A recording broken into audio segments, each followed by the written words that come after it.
This video is brought to you by Squarespace, the all-in-one platform where you can create your own website.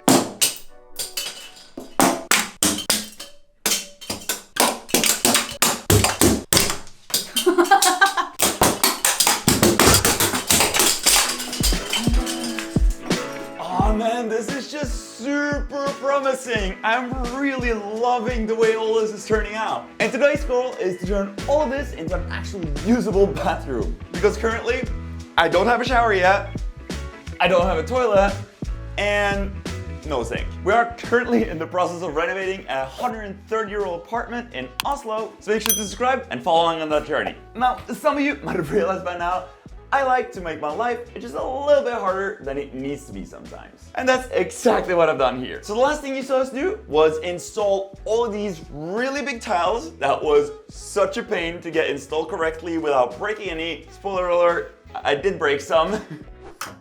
The thing just snapped in half. But all is well, all the big tiles are installed, and what's left are these 3 niches that all need to be tiled, and as a bonus, I want a light in each one of them. So this is the first project we're gonna tackle, and it's gonna consist of a whole lot of cutting tiles. And I'm also really excited because this is gonna be the first time I get to use some 3D printed parts in this renovation. This is gonna be a lot of work because just these 3 niches here take up 17 individual tiles that we'll have to cut, which is like almost the same amount as the rest of the shower here. We've got our 2 first tiles cut. These 2 are relatively easy, just a sliver. We'll now start by gluing on right there. So add a bit of tile adhesive, and I guess a bit right here doesn't hurt, and smush it on, I guess. And spot. And while we let the glue set on those 2 first front pieces, next up are the top parts of the shelves. We're gonna need 3 of these. This is the first one, so we'll need 2 more. Now the way all these corners are gonna meet, just like with the rest of the shower, we're gonna have mitered edges. One way of doing it would be to use these metal strips to sort of cover up that front edge and then have the other tile meet it like this. I don't really love the look of that, so a bit more work, but the way we're gonna do it is that I want all the corners to come together like this. Now, yep, that is a bit of work, but it's actually not too bad, and I don't even use any special tools. The way I've gone about it so far is that I'll just cut out the tile with a diamond wheel. Then I'll use that diamond wheel to roughly cut off 45 degrees of the front edge. Doesn't actually need to be 45, as long as it's a bit over, you're totally good. Then I'll use one of these abrasive discs and grind all the way nicely up to that factory bevel, and that seems to work pretty well. And the way I've been doing it so far is that I always use the factory cut edge with a nice bevel on it as the edge that I want the 45 degree on. On the edges that you cut with the diamond wheel, they're a little bit chippy, which is gonna be totally fine for these because these back edges will be hidden by another piece of tile, but wouldn't be that good for the super visible front edge. Oh, I did figure out a little trick though when I was cutting those 2 previous pieces that needed a miter and a super clean edge on both the sides. I just cut them a little bit oversized with the same diamond wheel and then used the grinder to grind myself slowly up against that edge, then grind to the 45, a little bit of sanding with some diamond pads, and that edge looked perfect. All right, let's cut 2 more of these and then glue them on as well.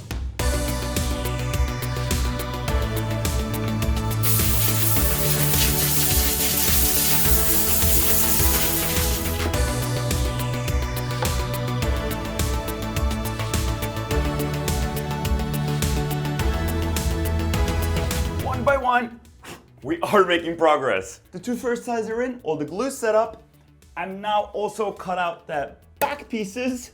And quick little side note here, if you're gonna cut something that is gonna fit into a hole, make sure that it's not bigger than the hole itself. Because the first time I cut these out, I could not get them to fit inside of there. So after a little adjusting and back and forth, we're now at the point where it just fits and I can barely get it into the holes. Now before we can glue these in, we need to deal with the tubes that are gonna hold the LED strips. And right now in all these niches in the top left corner, there's a tube sticking out that runs all the way from here up and around to those tubes there that will eventually be where we connect all the LED strips up to power. But first, we need to really carefully trim off all the excess of those tubes that we can get enough space to glue those back pieces in. I made sure everything fits, and I've had to cut a couple of small corners out of these back pieces. And with the help of some tile adhesive, we'll get this thing glued in without making too much of a mess. Now while the glue sets up on that, onto the fun part, the LED strips. But this is a bit too long for our tiny little niches. So that's why we need to cut these down into 3 shorter sections. And you can conveniently do that on a couple of points spaced about 3 centimeters apart. And if you just snip yourself off a piece, you're left with a shorter one. Here's just the end of that big roll that already has a connector on it. And you're left with the perfect size little strip for our niche. Now conveniently enough, this one now already has the wire on the back of it. But for the other ones that end up looking like this, we need to solder on some wires on the ends. Now these are really tiny, so what I found to work best is not cut exactly on where they're supposed to be cut, but rather sacrifice a couple of LEDs, cut a little bit further, and then really up the area where you need to solder on the wires. Got a bunch of wires. These will have to be pretty long. I think we'll do about 4 meters just in case. 4, snip, snip. And bear with me here. These are really tiny, so it's gonna take a little bit of effort to get these soldered on properly. Also, it's been a while since I soldered anything. Oh, and one of these heat shrink crimps never hurts. Right, LED strip, long wire. The other end we're gonna connect to a connector. Cut, twist, beat a heat shrink, and solder. And if I did that right, this thing should light up when I plug it in here. This thing, long wire, ready to go. On to the next problem, which is attaching this to the inside corner of the shower niches. Hold on. And for that, I'm really excited for this. It's the first 3D printed part of this renovation series. I 3D printed a bunch of these little super simple tracks that these strips are able to push into. So now I can just glue one of these plastic tracks to the tiles, which is much easier than trying to glue this thing. Also, I don't need to use any glue to hold this thing in place because it's held in place both by friction and a little edge on the front lip here. So if for some reason one of these was to ever break in the future, I should be able to replace it just fine. Oh, and the last problem that we needed to solve was, now that we've cut this thing, this end is no longer waterproof. So on the inside of these tracks, there's a little pocket that I'm thinking that with a little dab of silicone in there and shoving this up into this pocket, squeezing everything in place, should be plenty waterproof enough. Oh, and for the other end, I'm just leaving this a bit long so that the exposed end ends up way up in the tube somewhere. All right, solder up 2 more of these, and then we can glue them on to our tiles. Now to the problem of how do we get the LED wire from this hole up in the corner here all the way up to these wires up here. Well, I've got this thing that, to be honest, I've never used before, but supposedly this is exactly what it's used for. I guess we'll just shove it through and see if it pops out of the hole. It's hitting something. Tape the end of our long wire to it and pull it back through. And we're at the other end. And guys, with a bit of super glue, we'll glue these frames to the back tile while at the same time trying to not get it everywhere, including my hands. Whoa. Wow, I just managed to glue myself to one of the niches. Okay, and then some construction adhesive to really make sure it doesn't go anywhere. Next up, the sides. But first, a quick ad to today's sponsor, Squarespace. So when I'm not renovating old apartments like this one, I usually make and design stuff, like 3D printed boxes or pieces of furniture. So the 3D files and build plans for those on my website, a website that I created using Squarespace. Squarespace enabled me to super quickly and easily create my own website. It was really easy to set up. You don't need to have any technical knowledge. Just choose from any of their award-winning templates and get started creating your own website right away. On my website, I sell everything from build plans to 3D files. But whatever you want to sell, Squarespace has the merchandising features to make your products look their best online.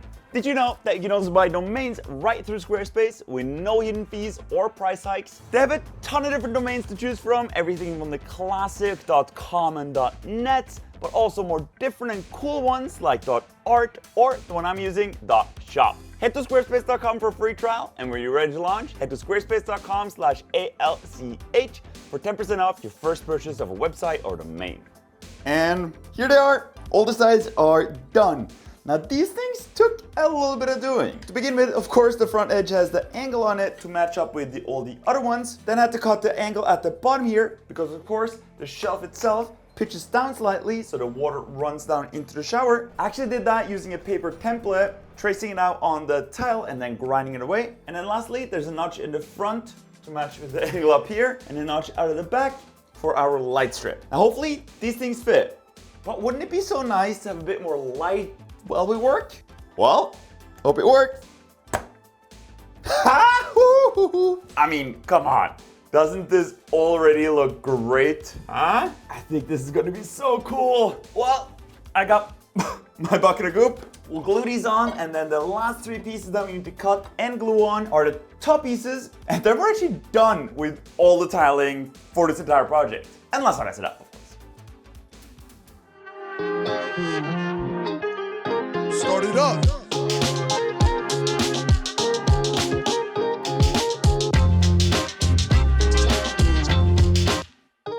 Paul's back, installing our toilet. Hello. Cannot tell you how nice it's gonna be to finally have a toilet in this apartment again. And the stress test.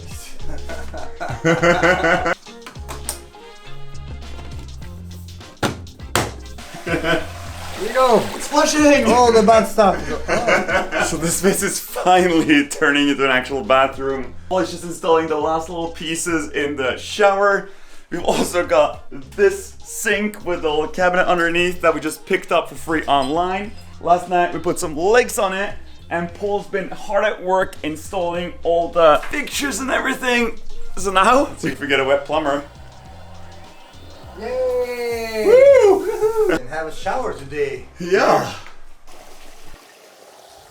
That right there, that's the sound of progress. I cannot express how happy I am to finally have a working toilet in this apartment again. It's literally been months since we tore away this old toilet that used to be here, made a mess of the whole place, and have since had to deal with not having a toilet in our apartment. Now yet again, I have to say a huge thank you to Norsk Service and Paul for doing an amazing job hooking up both the toilet, all the shower stuff, the shower is working, and all the connection points for the washing machine. Now we're so close to finishing this bathroom. I mean, close enough to be usable at least. The only major thing that's left to do before we can actually use the shower is to fill these gaps with some grout. Now, I've never grouted anything before, but luckily, I know someone that has. That one. So for the rest of this video, you're gonna see Vilda do all the grout in the rest of the bathroom, because she's actually already done the floor, and all of that turned out amazing. But first things first, we need to mix up some grout, which conveniently we can do at our new kitchen setup, which consists of a sink, yet again for free on the internet, which Paul kindly hooked up so everything is working. I've got all my measurements figured out. The color that we're going for is midnight black. All right, so we'll do 40 grams of this stuff. Try not to make a huge mess. And like a whole lot more of this. Wow. Do you think this is way too much? It'll be fine. Mix in the pigment, mix it. All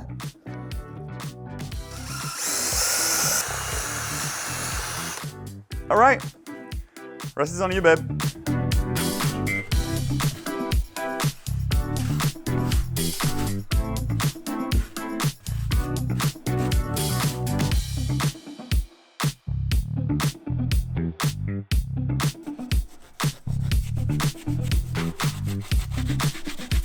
Well, tell you what, that was a bit more work than we sort of expected. We're basically done now. Vilda's just polishing off the rest of the haze. What do you think? How'd it go? Oh, it was a lot more work than expected. But it turned out pretty good. Everything dried way faster than expected. The big bucket that we mixed up. Hold on, we didn't even get like a quarter of the way through before the whole thing completely set up. So of course I had to go mix some more. I was able to try and apply the rest that was left. The whole thing took a whole lot of time. Everything was a mess. Anyways, we're finished. We'll let this dry overnight. Tomorrow we'll apply the sealer around the corners. And then we'll be able to take a shower in here. Woo! Woo! Yay! And a poop. And a poop. Now when it comes to doing the silicone, I have one tip for you, and that is don't think that you'll be able to get a perfect result without masking. Yes, some professionals are able to get really clean lines, but 9 out of 10 times when I tried it, it just ends up being a mess. So, Vildes masks off everything. That way we know that all the lines end up being the same thickness and that we don't smudge the silicone just everywhere.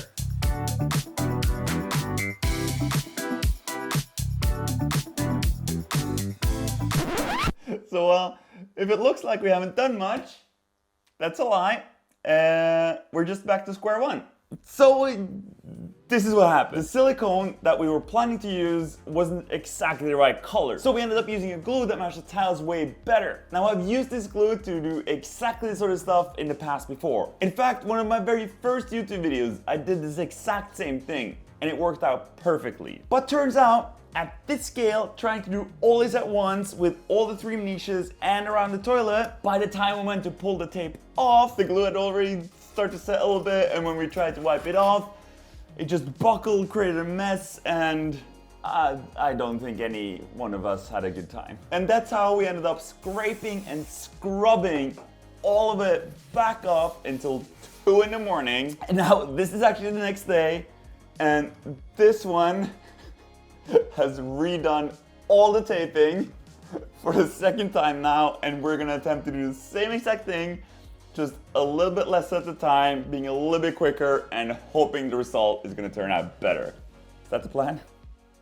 Good. But first I have to show you one cool thing, because the tape was kind of hard to pull off the last time. Vildes made these little pull tabs, so now I should super easily be able to pull off all the tape. I quite like that idea. Yay. Good job.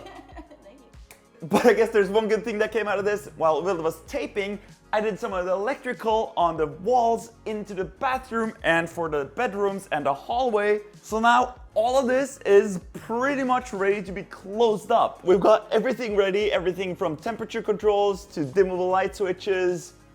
Same thing over here, and on this wall, we've got all the wires ready for all the outlets and heat in the mirror and all sorts of cool things, which I'm really excited to show you guys. All right, let's do the silicone. Same procedure, just faster, and hopefully right this time.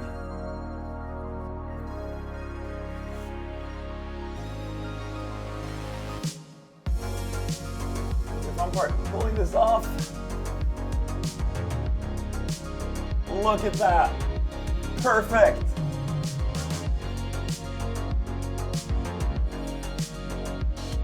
Did it work? Yes, it worked out perfectly. I'm so happy with it. They're not great. We're going to bed now.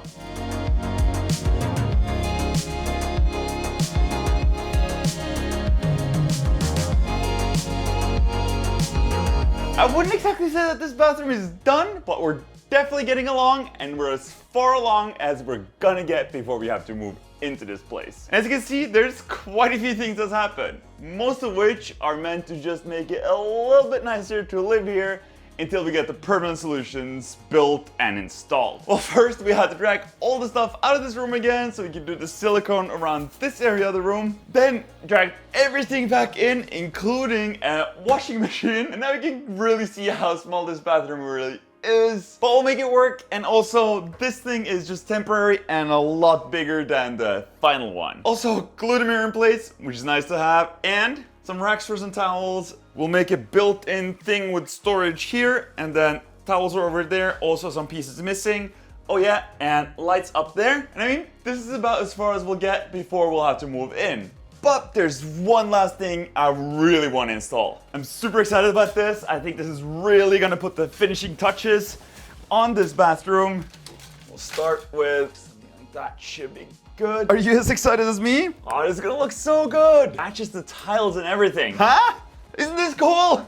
I mean, I'm joking, of course. It's only temporary. We'll have a double folding glass doors. Those take a bit of time before they're delivered. For now, there's a lot to do. So finally, we have a fully usable bathroom, which cannot exactly be said for the rest of this apartment, which is kind of a problem because in 9 days, we've got to move into this space. And this is gonna be our bedroom. So we better start working on that, and you better subscribe so you can follow along and see if we actually managed to turn this thing into a livable bedroom in 9 days. Thank you so much for watching. See you guys in the next one. Bye bye.